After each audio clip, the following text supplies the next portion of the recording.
अगर आप पीएफ के मेंबर हो तो ये एक गलती मत करना, ये एक गलती बहुत ही भारी पड़ेगी आपको आपके पीएफ रिकॉर्ड के लिए। आप यहाँ देख रहे हैं कि आपका फॉर्म नंबर 31 या फिर 1910C दोनों रिजेक्ट हो रहे हैं और एक ही रीजन लिखा हुआ है, सर्विस ओवरलैप। तो ये सर्विस ओवरलैप क्या होता है, इस चीज को ध्यान से समझिएगा। जो मैं आपको कह रहा हूँ ये आपकी भलाई के लिए कह रहा हूँ। आप अगर इसे समझ जाएंगे तो आप अपना भी भला करेंगे और इस वीडियो को अपने ग्रुप में जरूर शेयर कीजिए ताकि कोई भी कर्मचारी ऐसी गलती ना करे। ये एक गलती की वजह से हजारों नहीं लाखों लोग परेशान हैं आज के टाइम में। उन्हें पता नहीं रहता है ये गलती हो जाती है और जब गलती हो जाती है तो उसको भरने के लिए बहुत ज्यादा चक्कर लगाने पड़ते हैं। तो वो गलती ये है कि पीएफ ऑफिस का कहना है आप एक टाइम पे एक जगह ही नौकरी कर सकते हो। इतनी चीज समझ आ गई। ऐसा क्यों कह रहे हैं? ऐसा इसलिए कह रहे हैं क्योंकि पीएफ ऑफिस का मानना है कि एक इंसान एक टाइम पे एक ही जगह प्रेजेंट हो सकता है। तो ऐसे में अगर वो दो जगह उसका पीएफ कट रहा है तो मतलब है कि दूसरी जगह वो फर्जी कर्मचारी बना हुआ है और फर्जी कर्मचारी बन के पीएफ का फायदा उठा रहा है। ठीक है, इतनी चीज समझ आ गई। अब ये गलती क्यों होती है? ऐसा कैसे हो सकता है कि एक टाइम पे एक आदमी का दो जगह पीएफ कटे? तो इसके तीन सिचुएशंस मेरे ध्यान में आते हैं। पहली सिचुएशन है कि अगर आप वर्क फ्रॉम होम कर रहे हैं तो ऐसे में आप दो कंपनियों में ज्वाइनिंग कर लेते हैं, थोड़ा काम इसका करते हैं, थोड़ा काम इसका करते हैं। दोनों कंपनियां आपका पीएफ काट रही होती है। पहली सिचुएशन समझ गए। दूसरी सिचुएशन है कि आप डे शिफ्ट नाइट शिफ्ट करते हो या फिर ऐसी कंडीशन है कि आप 3 दिन एक कंपनी में और 3 दिन दूसरी कंपनी में काम करते हो। समझ गए। तीसरी सिचुएशन क्या है? तीसरी सिचुएशन ज्यादातर लोगों के लिए अप्लाई होती है और जो कि बहुत ही गलत होती है। इसी चक्कर में ज्यादातर लोग फंसते हैं। वो ये रीजन है कि जब आपने एक कंपनी छोड़ दी तो आपने एक कंपनी में प्रॉपर तरीके से रिजाइन नहीं दिया और आपने जाके दूसरी कंपनी ज्वाइन कर ली। ऐसे में क्या होता है, मान लो आपने यहाँ 12 मई को यहाँ नौकरी छोड़ दी और आपने 14 मई को या 13 मई को ज्वाइन कर लिया, लेकिन आपने कंपनी नंबर 1 में सही से जानकारी नहीं दी कि भाई मैं नौकरी छोड़ रहा हूँ, या फिर कंपनी 1 ने मिस्टेक करके यहाँ पे 12 मई की जगह आपको अगले महीने रिजाइन दिखाया, या फिर अगर 4 दिन बाद भी रिजाइन दिखाया, जैसे 12 मई को आपने छोड़ दिया, इन्होंने 16 मई की आपकी रिजाइन दिखा दी। तो ऐसे में क्या हुआ, यहाँ पे रिजाइन बाद में आ गई और यहाँ ज्वाइनिंग पहले आ गई। तो ये अगर 4 दिन का भी हो गया ना तो इसको भी पीएफ ऑफिस पकड़ लेता है। कैसे पकड़ लेता है मैं आपको दिखाता हूँ। देखो, जब पीएफ ऑफिस के अंदर कोई फॉर्म पास किया जाता है तो वहां पे सिस्टम पे इस तरह से एरर नजर आ जाता है। आप यहाँ देख रहे हैं सिस्टम है, ये वो जो सिस्टम है ये पीएफ ऑफिस का सिस्टम है जहाँ पे अधिकारी फॉर्म पास कर रहा है। जब फॉर्म पास कर रहा है तो यहाँ पे एक एरर मैसेज आ रहा है। इस एरर मैसेज में जो भी ऑब्जेक्शंस होती हैं वो लिख के आ जाती हैं और पीएफ अधिकारी को मजबूरी में आपका फॉर्म रिजेक्ट करना पड़ता है। तो यहाँ पे आपका रिजेक्शन ना हो इसके लिए आपको क्या करना है, बहुत ध्यान से समझिएगा। यहाँ पे ये जो केस है इसे मैं समझा रहा हूँ। आपको जाना है व्यू में, सर्विस हिस्ट्री में। यहाँ आप देख लीजिए कि 2019 में अप्रैल में छोड़ा था और यहाँ पे ज्वाइनिंग जो है वो मार्च में कर ली। मतलब ये बना कि इन्होंने यहाँ छोड़ा बाद में और ज्वाइन पहले कर लिया। अब इतना देखो कि यहाँ 4 दिन प्लस 6 दिन 10 दिन का ओवरलैप है, वो भी कब का? 2019 का। 4 साल पहले का भी अगर आपने ऐसा मिस्टेक किया होगा तो वो आपको छोड़ेंगे नहीं। 2023 में भी अगर आप निकालना चाहोगे तो भी आपका फॉर्म रिजेक्ट करेंगे। ना केवल रिजेक्ट करेंगे पीएफ निकालने के लिए, बल्कि आपका ट्रांसफर भी रिजेक्ट करेंगे। मैं आपको यहाँ दिखा देता हूँ जो हमारा क्लेम स्टेटस है वो हाँ हम चलेंगे तो यहाँ देखो 60,000 रुपये है मेंबर के। 60,000 रुपये फंस गए। किस लिए फंस गए? क्योंकि वहां पे 10 दिन की ओवरलैप आ रही है। यहाँ हम रिजेक्ट पे आते हैं तो यहाँ आप देख सकते हैं ये ट्रांसफर फॉर्म है, रिजेक्ट किया जा रहा है, service overlap previous member ID. ठीक है, यहाँ 19 फॉर्म है, सर्विस ओवरलैप। तो इसका मतलब क्या बना? ये बना कि भाई अगर इस तरह से अगर 2 दिन का क्या 1 दिन का भी अगर इस तरह हो जाएगा ना तो आपको ना केवल सिर्फ आपका ट्रांसफर रिजेक्ट किया जाएगा बल्कि आपको पीएफ फाइनल सेटलमेंट भी नहीं करने दिया जाएगा। तो सोच के देखो कि कितनी बड़ी मिस्टेक है। ऐसी मिस्टेक आपको नहीं करनी है।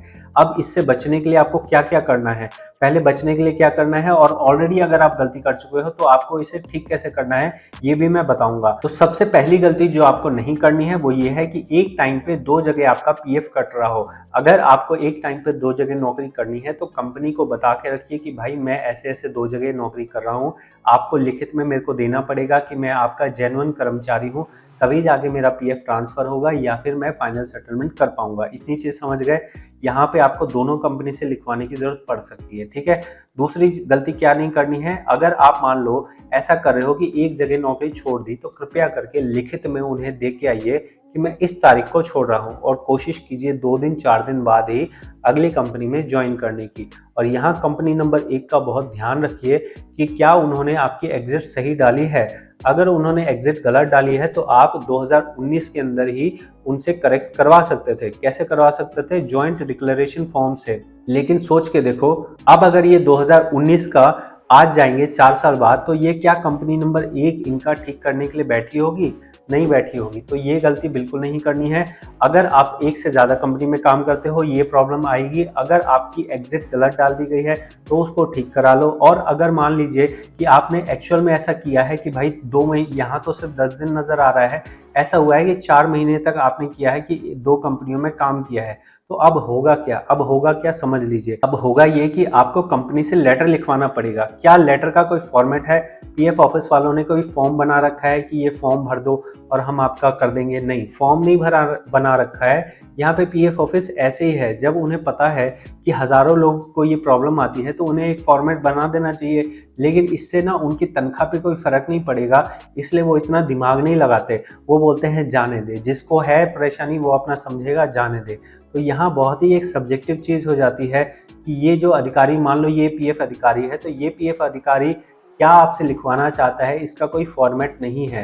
नॉर्मल सी चीज़ ये लिखी जाती है जो मैंने देखी है, वो ये है कि कंपनी लिख के देती है कि मिस्टर रामलाल हमारे यहाँ इस समय से इस समय तक नौकरी कर रहे थे, ये हमारे जेन्युइन कर्मचारी हैं, हम ये सत्यापित करते हैं कि कंपनी के अंदर ये एक्चुअल में वर्क कर रहे थे। ठीक है, ये लेटर लिखवा लिया गया पुरानी कंपनी से। और हो सकता है कि ये अधिकारी ऐसा सनकी बैठा हो, ये कहे नहीं, पुरानी कंपनी से नहीं, हमें न्यू कंपनी से भी लाके दो और ओल्ड कंपनी से भी लाके दो। तो ऐसे में आपके पीएफ ऑफिस में चक्कर लगाना अनिवार्य हो जाएगा। कौन से पीएफ ऑफिस में जाना पड़ेगा? तो जो सबसे लास्ट वाला पीएफ ऑफिस है वहीं जाना पड़ेगा। जो लास्ट वाला पीएफ ऑफिस है, चाहे अगर आप ट्रांसफर फॉर्म भर रहे हो, मान लो आपने ट्रांसफर फॉर्म भरा, ट्रांसफर फॉर्म आपका रिजेक्ट कर दिया, तो जो PF office transfer form reject कर रहा है आपको वहां जाना है। वहां जाके क्या करोगे? वहां जाके आपको गेट पास बनाना है। जैसे गेट पास बनाने के लिए क्या सिस्टम होता है? वो ये होता है कि पीएफ ऑफिस में एक इंक्वायरी काउंटर होता है। इंक्वायरी काउंटर पे आप जाएंगे, वहां बोलेंगे कि मेरा फॉर्म रिजेक्ट किया जा रहा है, मुझे अपने अधिकारी को मिलके लेटर देना है। लेटर क्या होगा? लेटर ये होगा कि हम कंपनी से लेटर लिखवा के लाए हैं। अगर कंपनी लेटर लिख के नहीं देती है तो आप क्या करेंगे? तो आपके पास ये है कि अगर रेजिग्नेशन लेटर हो तो आप वो रेजिग्नेशन लेटर लेके उन्हें दे सकते हैं। जो मैं कह रहा हूँ ना भाई, ये आपको कहीं और नहीं मिलेगा। ध्यान से सुन लेना और इस वीडियो को सभी ग्रुप में शेयर कर देना। जो जो पीएफ के मेंबर्स हैं उनको ये जानकारी होनी चाहिए। सोच के देखो कि अगर एक बार ये मिस्टेक 2019 में हो गई तो उसका फल आपको 2023 में भी मिल रहा है। यहाँ तो 60,000 रुपये फंसे हैं, हो सकता है किसी के 6 लाख रुपए भी फंस जाए। तो अगर 6 लाख फंस जाएंगे तो उसको भी इतने ही चक्कर लगाने पड़ेंगे, उसको भी इतने ही डॉक्यूमेंट देने पड़ेंगे और उसके बाद उसका मेहनत का पैसा निकलेगा।